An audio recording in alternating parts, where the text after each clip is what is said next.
हरियाणा के लिए सब कह रहे थे कि भैया कांग्रेस की जीत तो तय हो गई। कोई 70 सीट बता रहा था, कोई 60 बता रहा था, लेकिन 60 से नीचे कोई नहीं कह रहा था।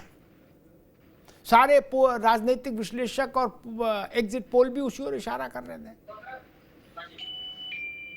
आपके लिए ये हार, अरे जो हरियाणा का चुनाव था, ये इसलिए महत्वपूर्ण था क्योंकि आपको जनता को ये भी सबूत देना था और अपने सहयोगियों को भी ये बताना था कि लोकसभा में हमको जो 99 सीटें मिली, यानी पुरानी से स्थिति बेहतर हुई हमारी, वो बढ़त हम मेंटेन रखे हुए, कायम रखे हुए हैं।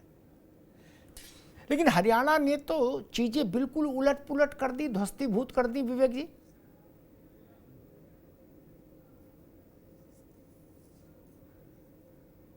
लोकतंत्र में जीत और हार उसका हिस्सा है। जनता ने जो जनादेश दिया है उसको हम स्वीकार कर रहे हैं।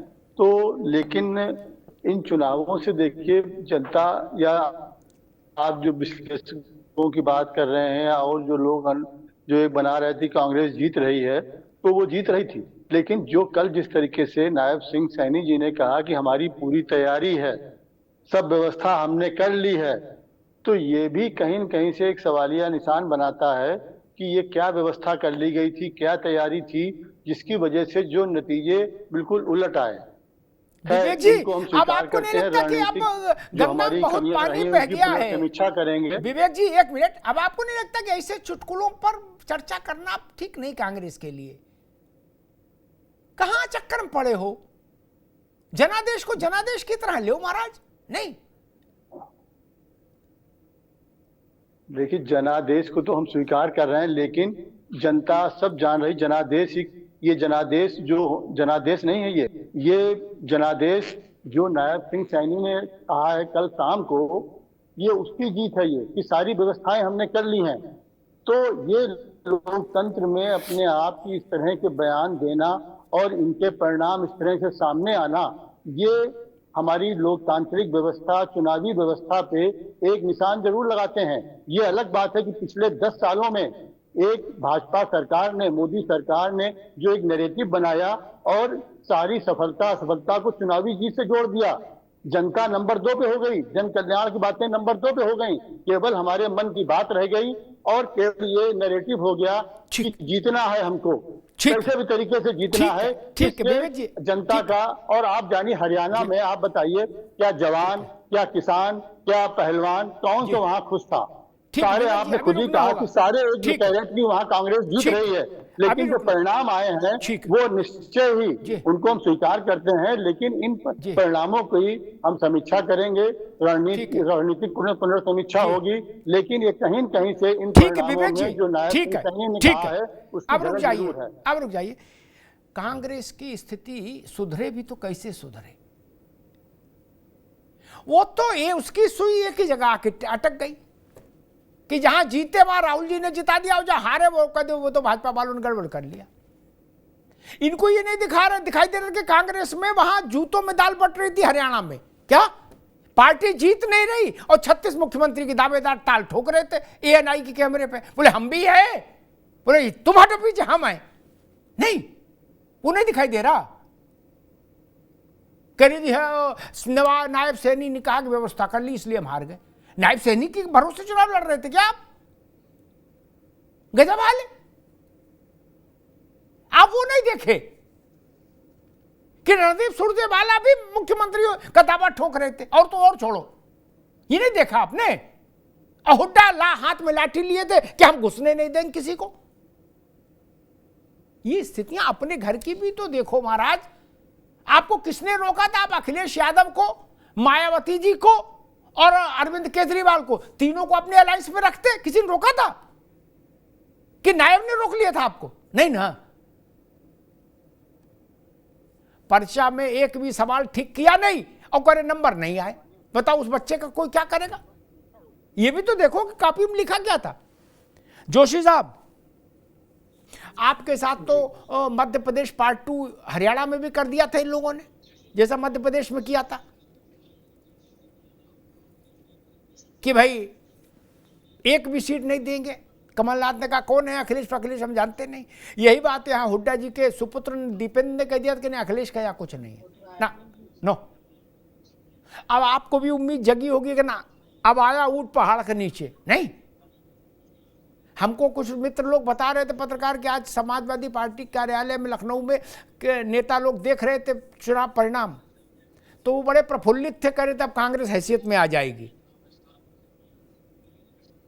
वो कह रहे थे भैया जलेबी मंगाओ, अब कांग्रेस हैसियत में आ जाएगी। जोशी जी। अमिताभ जी, इस देश के सबसे बड़े दिल के नेता माननीय अखिलेश यादव जी ने हरियाणा में चुनाव न लड़ने का फैसला किया, क्योंकि वो चाहते थे कि भारतीय जनता पार्टी के कुशासन से जनता को मुक्ति मिले। और आपकी बात बिल्कुल ठीक है, जो आदरणीय दीपेंद्र हुड्डा जी मध्य प्रदेश के कमलनाथ हो गए हरियाणा में, जिन्होंने बयान दिया।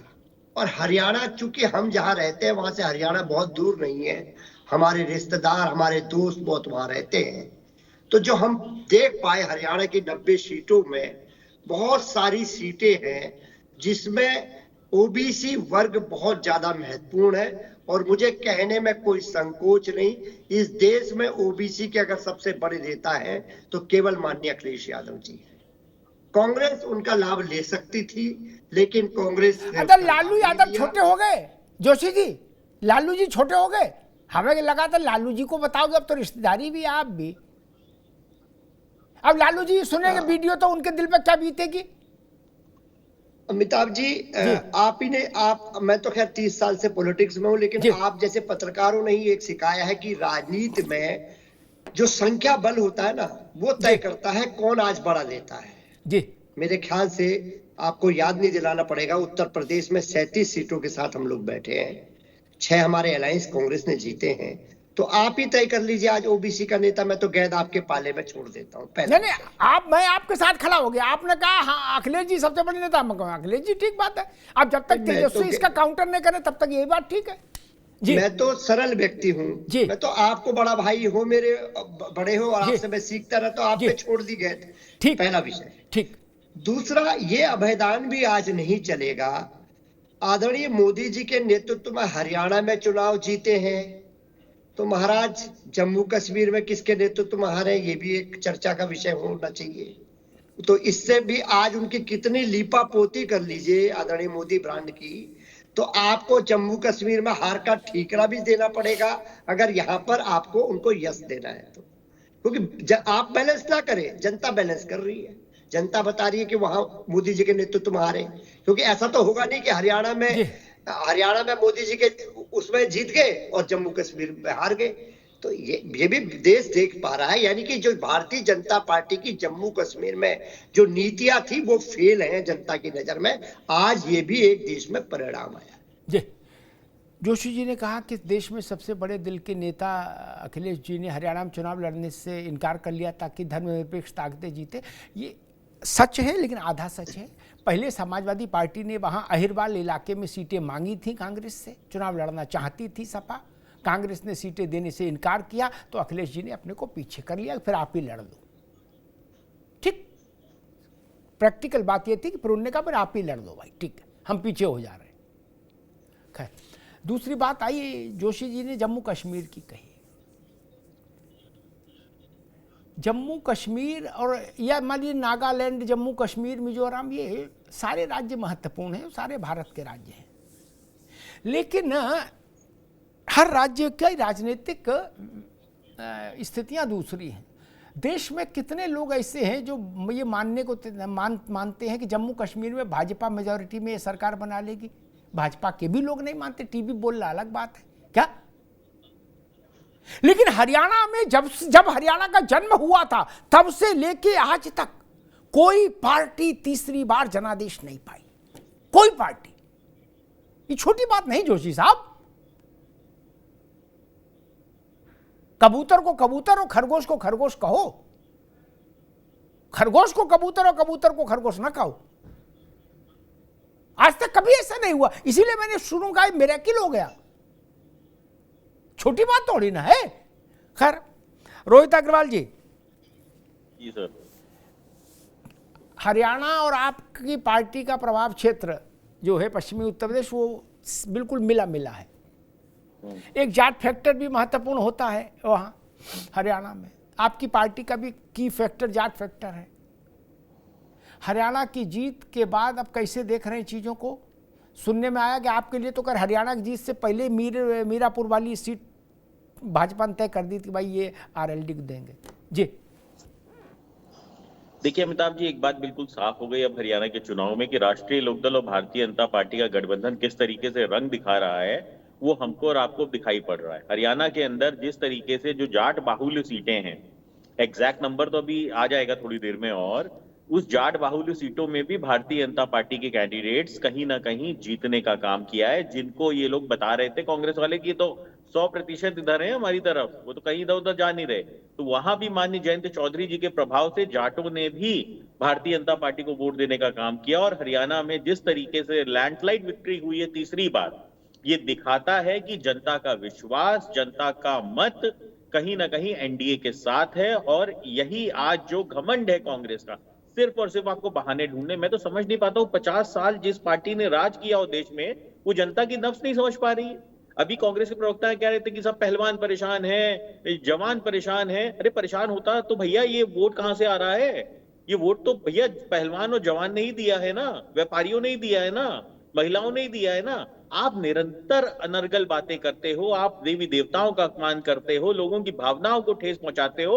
राहुल गांधी जाके हरियाणा के चुनाव में कहते हैं जो मंदिरों में मूर्तियां उनमें ताकत नहीं है, शक्ति नहीं है, शक्ति विहीन है। और उसके बाद आपको लगता है कि वो भगवान आपको चमत्कार दिखाएगा।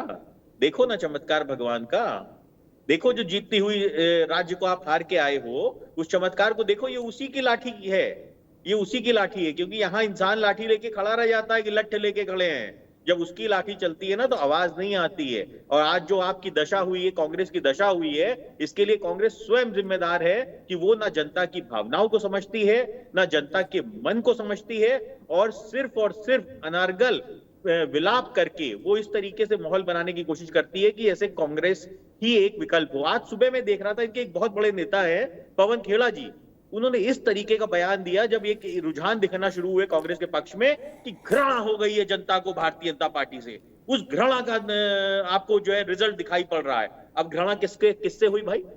बताओ किससे हुई घृणा? जनता को कांग्रेस से घृणा हो गई क्या?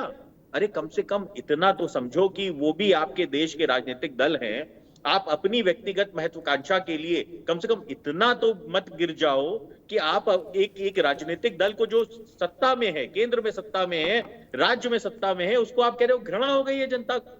अरे घृणा हो गई होती तो आज तो दिखाई पड़ रहा है ना। और जो आप भारतीय जनता पार्टी के लिए कहते थे, फिर वो भी आप पे एप्लीकेबल हो जाता है। मोदी फैक्टर कुछ नहीं है, मोदी फैक्टर विहीन हो चुका है, जनता का विश्वास उठ चुका है। तो भैया अब आपसे उठ चुका है कि नहीं उठ चुका, ये भी तो बताओ। और एक और बात, एक बहुत खास बात बता दूं, उसके बाद बात समाप्त करूंगा, कि इनके युवराज और इनकी राजकुमारी दोनों विदेश में हैं, आज दोनों विदेश में हैं। और यहाँ कांग्रेस के प्रवक्ता बैठ के कह रहे हैं कि वो सैनी साहब ने वहां चमत्कार करा दिया पीछे से। अरे भैया आपके युवराज क्यों नहीं गए देश के? ठीक है रोहित अग्रवाल, ठीक है। करवाने के लिए एक चीज और भी महत्वपूर्ण है जिसका नाता पूरे हिंदी पट्टी से है और उत्तर प्रदेश और हरियाणा से तो खास तौर पर है। विवेक जी सवाल वो प्रशांत से लूंगा, लेकिन आप भी इस चीज़ को सुनिए जरूर, महत्वपूर्ण बात है। इस ढंग से शायद चर्चा नहीं होनी चाहिए। किसान आंदोलन के बाद हरियाणा विधानसभा का चुनाव ये आया है क्या? इसके फैसले जनादेश की व्याख्या इस ढंग से भी होगी ही होगी। भाजपा अगर हरियाणा हार जाती तो आप कहते किसानों ने भाजपा को सबक सिखा दिया। क्या अब ये क्यों नहीं कहा जाए कि किसानों ने हरियाणा में भाजपा के माथे पर रोली चंदन लगा दिया? ये क्यों नहीं कहा जाए? बड़ा सवाल है। राकेश टिकैत भी यही कह रहे थे कि किसान लाठी से मारेंगे भाजपा वालों को, और कांग्रेस तो करी थी किसान भी नाराज है, नौजवान भी नाराज है, महिला भी नाराज है, अग्निवीर भी नाराज है, कर्मवीर भी नाराज है। तो मैं तो सोच रहा था कहो 10-5 वोट भी ना मिले। लेकिन गुरनाम सिंह चढ़ून, क्या नाम है उनका, चढ़ूनी क्या है, किसान आंदोलन वाले नेताजी, उनको 1500 वोट नहीं मिले कुल। चुनाव लड़े, बड़े नेता थे, वो किसान आंदोलन के संचालकों में थे। 1500 वोट नहीं मिले विवेक जी, बताओ। जिनके कंधे पे आप चढ़ के बंदूक चलाना चाहते थे, उनके कंधे ही ऐसे थे कि उनको खुद 1500 वोट नहीं मिले, वो आपको क्या दिलाएंगे? प्रशांत पटेल, मुझे लगता है कि लोकसभा चुनाव में जो आपको डैमेज हुआ था और परसेप्शनल लॉस जिसको हम लोग बोलते हैं, धारणागत नुकसान, वो राजनीति में सीटों से ज़्यादा महत्वपूर्ण होता है कि धारणा क्या बनी। सीट 2 कम है 2 ज़्यादा है, बहुत फर्क नहीं पड़ता, लेकिन धारणा से बहुत फर्क पड़ता है। मुझे लगता है हरियाणा के चुनाव ने उस नैरेटिव को काउंटर करने का काम किया है और आपकी आत्मविश्वास को बढ़ाने का काम करेगा भी। अब आगे अभी लड़ाई महाराष्ट्र में है, झारखंड में है, फिर दिल्ली में है। प्रशांत पटेल जी, अमिताभ जी नमस्कार। नमस्कार। मैं सबसे पहले तो जलेबी के साथ आपको बधाई देना चाहता हूँ। मेरे हाथ में जलेबी का प्लेट है और ये जलेबी हलवाई के द्वारा बनी हुई है, किसी फैक्ट्री के द्वारा नहीं बनी हुई है। तो प्रयागराज रहा हूँ, हम लोग उस क्षेत्र के हैं, तो हम लोग तो बचपन से हलवाई की बनी हुई गर्मा गर्म जलेबी ही खाए हैं। और आज जिन्होंने जलेबी का नारा दिया, संयोग से भी रोहित जी ने बताया कि वो विदेश भाग गए हैं, राहुल जी और प्रियंका जी भी। तो ये लोग हार भी नहीं पचा पाए, हार स्वीकार नहीं कर पाए और अपने कार्यकर्ताओं के साथ ही दुख दर्द में लोग नहीं खड़े होते कि जो कम से कम हार स्वीकार कर लें। और जो इनका घमंड था 2024 का जो लोकसभा चुनाव हुआ 4 जून के बाद से लगातार विपक्ष ऐसा माहौल बना रहा था मानो इनकी सरकार बन गई हो, इनके प्रधानमंत्री बन गए हों। कांग्रेस के लोग समझ रहे थे राहुल गांधी प्रधानमंत्री बन गए हैं और समाजवादी पार्टी के लोग समझ रहे थे कि अखिलेश जी प्रधानमंत्री बन गए हैं। और सब लोग इन्होंने ताकत दिखा भी दी। लगातार हम लोग डिबेट में भी देख रहे, समाजवादी पार्टी के लोग लगातार धमकी दे रहे हैं, अभी से धमकी देना स्टार्ट कर देगी, 27 हमारी सरकार आएगी तो हम देख लेंगे। इसी तरह कांग्रेस के लोग, हरियाणा में लोग यही माहौल बनाए हुए थे कि अब तो हुड्डा जी मुख्यमंत्री बनेंगे, देख लेंगे तुम लोगों को। जनता ने दिखा दिया। और बात अभी है कि जब तो मैं बता दूं, प्रोफेसर साहब विद्वान व्यक्ति, जम्मू कश्मीर में हम लोग 26.5% वोट पाए हैं, 29 सीटें हमारी आई हैं। हम हालांकि कश्मीर रीजन में कम सीटों पर लड़े थे, जम्मू में हमारी 29 सीट आई। पिछली बार जब चुनाव हुआ था 14-15 में हम 25 सीट पाए थे।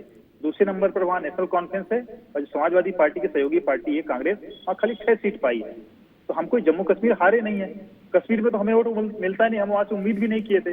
हमें वहाँ उम्मीद बहुत कम थी कि हमारी सरकार बनेगी, तो वहाँ की बात मत करिए। फिर भी हम आपको समाजवादी पार्टी वहाँ बताए कि वहाँ पे कितनी सीटें आई। समाजवादी पार्टी तो जम्मू कश्मीर में चुनाव लड़ी है ना, वनभास्कर जोशी जी बताएंगे कि कितने प्रतिशत वोट पाए और कितनी सीटें पाई हैं। हम सब पड़ोसी के घर में बच्चा पैदा होता है तो सब खुशियां मत मनाइए, आपके घर में पैदा हो तो मनाइए, तो पता चलेगा।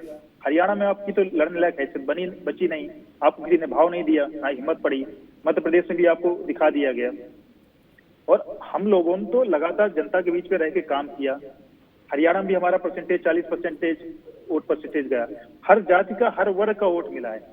जाट बहुल सीटों पर भी हम 7 सीटें जीते, जो 17 जाट बहुल सीटें मानी जाती है वहां पे भी हम 7-8 सीटें जीते हैं। अन्य सीटों पे भी हमने जीता है। उचाना कला जैसी सीटें वहां पे भी हम जीत रहे हैं। तो सब जगह सभी वर्गों ने हरियाणा में हमको वोट दिया है। तीसरी बार मैंडेट दिया है, इतिहास रचा गया हरियाणा में तीसरी बार किसी पार्टी को जीतने का। तो और चाहे किसान हो, जवान हो, ये सारे मुद्दे गौड़ हो गए हैं। अब कम से कम इन लोगों को माफी मांगनी चाहिए जिन मुद्दों पे इन्होंने प्रोपोगंडा किया, और कम से कम अगर थोड़ी शर्म बची हो तो इन मुद्दों पे आगे से ना बोले, मैं यही कहूंगा।